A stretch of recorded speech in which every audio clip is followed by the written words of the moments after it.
now that Trayvon has had a 10-sack season, and there's obviously a lot of hope, and I know there are some detractors in Trevor Lawrence and his skill set, and he's the quarterback of this franchise. How good of a job did the Jags do with the number 1 overall pick when they had it for 2 seasons in a row? Okay, so here's where I go with that line of questioning. You got to go back to what they needed at the time, right? Like, they needed a quarterback. Absolutely. So how well did they do? I mean, well, they got the best quarterback of the draft. Now, is Trevor Lawrence the best player of that draft? Well, no. I think Jamar Chase right now would make an argument for that. So if you want to say how did the Jaguars did, I think they did an A in terms of they got who they had to get because they needed a quarterback. That's the most important position. But did they get the best player right now in the NFL from that draft class? No, they did not. Now, time will tell. Maybe Trevor leads to a Super Bowl. Then that opinion can change. But until right now, Jamar Chase is the best player, I think, of that draft class. Okay. I can go there with you, but I'll rebuttal with this. And I know you kind of hedged it because the Jags needed a quarterback, and you're absolutely right. You're going to pick number 1 overall, and you need a quarterback. That's where you're going, right? That's where the teams this year are going to go there too, even though they might not get the best player in the draft. We know the quarterback gets shoved up. Yeah. But what I like, at least right now, we can say they got the best quarterback. Without a doubt. Right? Yeah, hands down, not even close. It doesn't appear to be. I still think Justin Fields will have a good career in the NFL. I'm not giving up on him, but it seems like it's just Justin Fields and Trevor. And Trevor has had the best moments. He's obviously won a playoff game, won a division, got to the playoffs. And he also has had some not-so-great moments. But we talk about Trevor Lawrence all the time. And again, I think everybody in Jacksonville believes this is the quarterback going forward. So I would put checkbox on the number 1 overall pick. So what about Trayvon now? Because this came with a lot of scrutiny last year, especially when you looked at Hutchinson, what he did in his rookie year versus what Trayvon did in his rookie year. But what about now after 2 full years? I mean, once again, I come down to the theory of you need an edge rusher, right? So out of the edge rushers between Aiden Hutchinson and then let's throw Kayvon Thibodeau, is Trayvon Walker the best one? I think right now he's second, but I think the future can hold that he will be the best one. But once again, if we're talking about the number 1 overall position, the top draft pick, you think it'd be the best player. If you're taking the best player overall, well, that's Sauce Gardner because he's the best cornerback in the NFL. Yeah. So if you have a chance to get the best player at any position, an important position at the cornerback, then yeah, that would have been the A+ selection. Now, I'm giving Trayvon Walker an A, but I'm saying, was it the best possible pick? Well, probably not. That's interesting. I like this gets. I don't know if it gets muddy. I think it's a good debate. Nobody was going to take corner at number 1. Has corner ever been taken number 1? Was Charles Woodson taken number 1? I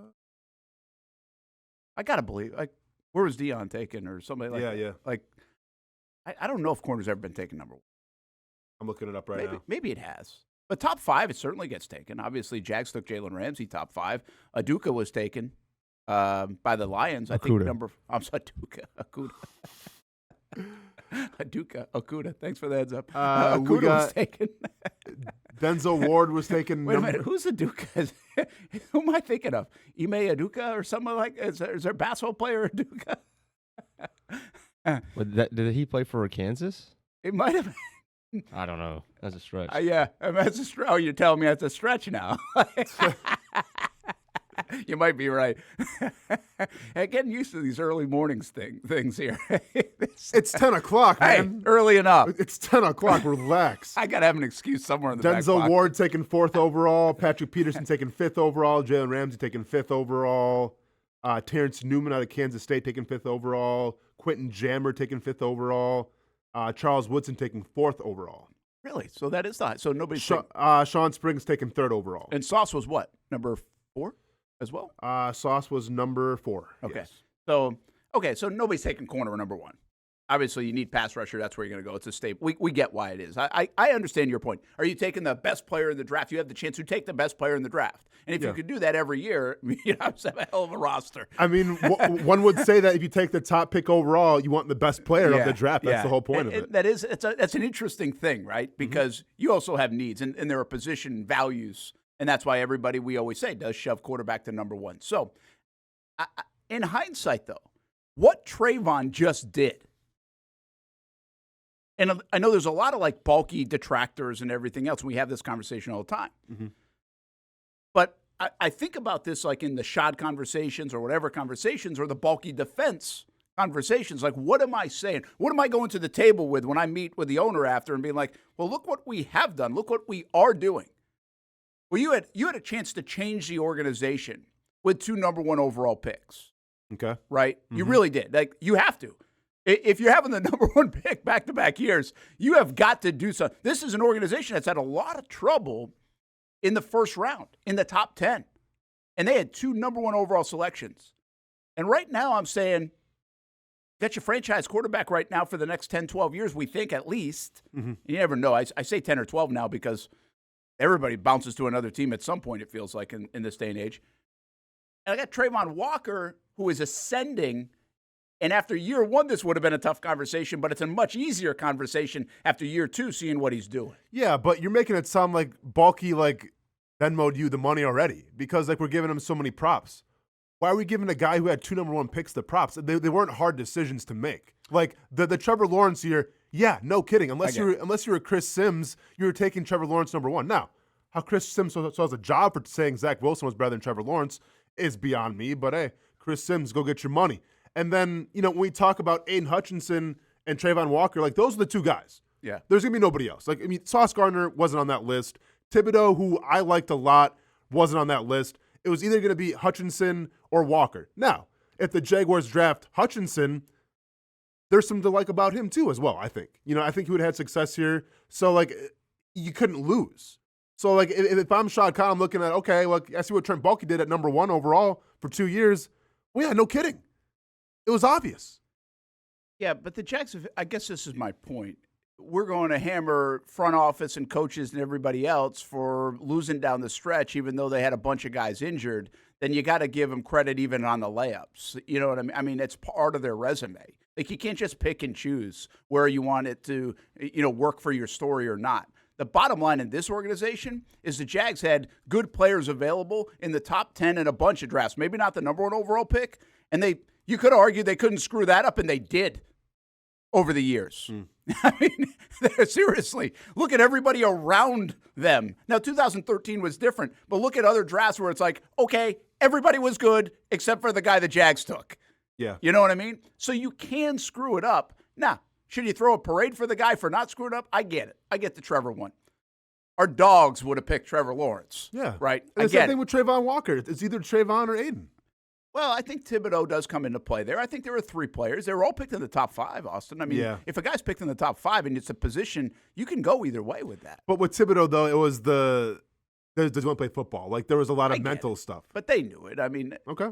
If you're picked, it's not like he slid to the second round, No, for I sure. mean, we're not talking about Miles Jack, who slipped all the way to the second round because of potential, knee concerns. But also with Thibodeau, I mean, I think you'd be pretty happy as well. Like, I'm not sure how New York feels about him. He's very streaky. I watched a couple games with Thibodeau, and, he'll have, a 4-sack game and then kind of disappear the next, but he still had over 10 sacks this past season. So, you can't knock that either. Yeah, I was going to ask you about that. So do you like him? I mean, is he an on and off guy? I guess against the run, he's not as stout from what I understand. I haven't watched a lot. Honestly, haven't watched a lot of him. So much so that last year, all of a sudden, you looked up and he's got 10.5, 11 sacks. It's like, wait a minute. Why isn't anybody talking about this guy in the same breath they're talking about a Hutchinson or somebody else? Listen, I have to give Casey some props here. He'd old producer. Well, no, because we both loved him. We both wanted the Jaguars to take him. But we both agreed that how this kind of shook out in terms of edge rusher is exactly what we called. We both said that Hutchinson would come out right away and be the guy because he's the most polished. He's the most finished as an edge rusher. We both said that Trayvon Walker would take some time to acclimate, right, a la Rashawn Gary, where, you played a couple positions in college, didn't necessarily have the big quarterback sack numbers, so it could take him some time to acclimate. But when he does, he should be a beast. Well, looks to be a beast. And then Kayvon Thibodeau is the boomer bust guy, where he could essentially have the most quarterback sacks out of Aiden and Trayvon, but also you're taking the biggest risk by getting him because he is primarily an edge rusher, not so much, versed in the run game per se. And it's kind of shaking out like that. Yeah, it's kind of, the evaluations were pretty good. Yeah. Just go back to our show. Yeah, there you go. The Ocho, we'll have to find that one. So I've got this for you. And again, I think this is an important thing that we don't talk about enough. The Jags haven't screwed this up. Like last year, you could have made the case, okay, they screwed it up. You should have picked Hutchinson, whatever. We had to be patient on Trayvon Walker, and look where he's going. Like, it does look like Trayvon is going in a certain direction for sure. All you got to do is look at the back end of last year. And he's a freaky guy, and his teammates say great things about him. To stop the run stuff, the game wrecker ability, I think it potentially is there. We've already seen that from a guy like Aiden Hutchinson. But it's important to note that the Jags had a chance to change their franchise, and it looks like they got two staples on both sides of the ball with those number one overall pick. Even if you want to argue how good, should they have done this, should they have done that, they didn't lose at the number one spot these 2 years, in my opinion. And I would think most people would say that. If you could take Aiden Hutchinson or Trayvon Walker right now for the rest of their career, as much as you know about football, what are you doing? For the rest of their career, what I know now, I would lean Trayvon Walker. Why? Because I think, number one, in terms of size and stature, I think he can be better in the run game. And also, I think he's shown the capabilities to be a very versatile and dominant edge rusher. Not to say Hutchinson isn't, but I think in terms of, once again, I'm going more boomer bust here. Yeah. I think Hutchinson, you know what you're going to get with him. I think he's going to give you the safer floor.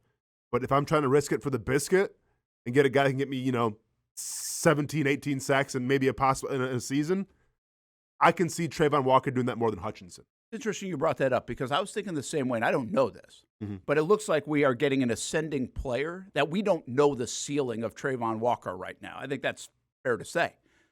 I mean, again, you cannot discount what he did the second half of the year. I think it was 7 out of 8 games or 8 out of 9 games where he registered a half a sack. I mean, we really saw a step in the midst of the collapse while everybody's complaining, and rightfully so. What we lost sight of is this growth out of the number one overall pick in year number 2. So I agree with you on the ceiling. Like, where does that stop? You do kind of have the feel like Hutchinson is going to give you 10, 11, 12 sacks, 9 at a floor, 8 at a floor, almost like a Jan in that sense.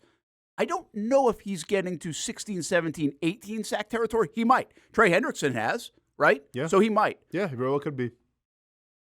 But I do like the unknown in Trayvon. Yeah. And he can play multiple positions. And he's way more athletic, which gives you options, it looks like, or at least he's freaky athletic. I mean, yeah, but don't discount Hutchinson either, man. He has some interceptions drop back into coverage now and stuff. So he's, I wouldn't say he's unathletic. Probably not way more. That's probably an overstatement. But I like that you said that. I think maybe the fans like that you said that because here's what I think. If I asked that question, which I just did, I think most people would say Hutchinson. Because what Hutchinson has done, and what we really haven't seen Trayvon do yet, is wreck some games. Like, he looks like a beast in some games. Single-handedly. Trayvon, I don't think we've really seen that, moment where he just dominated the football game with 3.5 sacks or something like that. Yeah. You know what I mean? Yeah. So, I think that's a discussion that continues. We obviously will monitor. These guys will be measured against each other, much like the quarterbacks of the 21 class were and will be continued to get measured against each other. And I think the Jags are sitting in a good spot with both their guys. I'll tell you that I say this all the time. You can be down on Trevor. But a lot of times when the Jags play another team, I'm like, I'm cool with Trevor and Doug. I'll take Doug and Trevor in this situation. Your guy might be better statistically, or your guy might be better, whatever. I'll take him. I think the Jags right now will be like, I'll take our guy. And, hey, hats off to Aiden Hutchinson. He's doing a great job. But we'll take our guy. We're okay with it. Sure. And that's a good place to be, to go to battle with a guy that you believe in that can be very good. And that's what you hope for in that number one position.